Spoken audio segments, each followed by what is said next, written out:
shida ya watu ambaye walipomolewa, si ndio? Na nimeona mmeandika vizuri ya kwamba mteue kamati ya watu wachache ndio mkuje indicate na nyinyi. Mnakubaliana? Mimi ningetaka wale watu ambaye walipata shida hii ya ubomoaji, ambaye ni kitu tulikuwa tumeahidi wananchi haitafanyika kwa serikali yetu, mimi ningetaka niwasikize na nitapanga na Mheshimiwa Meja Dock wakuje ndio tukue na nafasi ya kuongea. Tumekubaliana? Tumekubaliana? Tumekubaliana?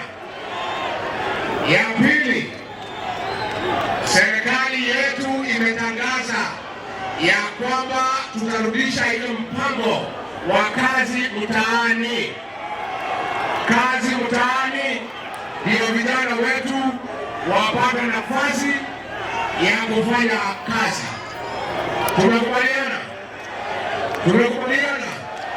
Kwa hivyo hivi karibuni mtatangaziwa mambo ya kazi mtaani ndio vijana wetu wapate nafasi. Ya tatu, ningetaka pia kuchukua nafasi hii kuuliza maafisa yetu ya usalama, maafisa wa polisi wasihangaishe vijana, wapatiwe nafasi wafanye mambo yao. Tumekubaliana? Tumekubaliana? Tumekubaliana? Kwa hivyo vijana, mimi nimeshukuru sana, na mnajua mimi vijana ninapenda nyinyi, si ndio? Si ndio? Na mimi nitapata nafasi nikuje ndio tuweze kutumana tukiendelea mbele.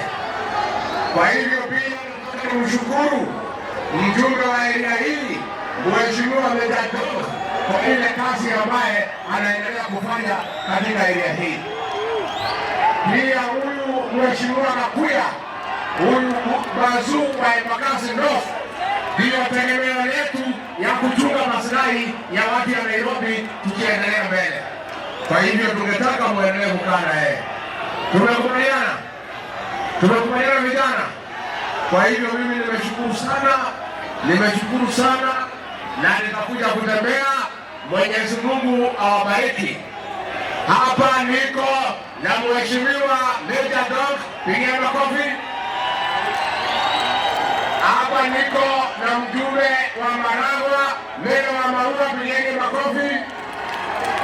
Hapa niko na seneta wa Murang'a, Joe Nyoto, pigia makofi.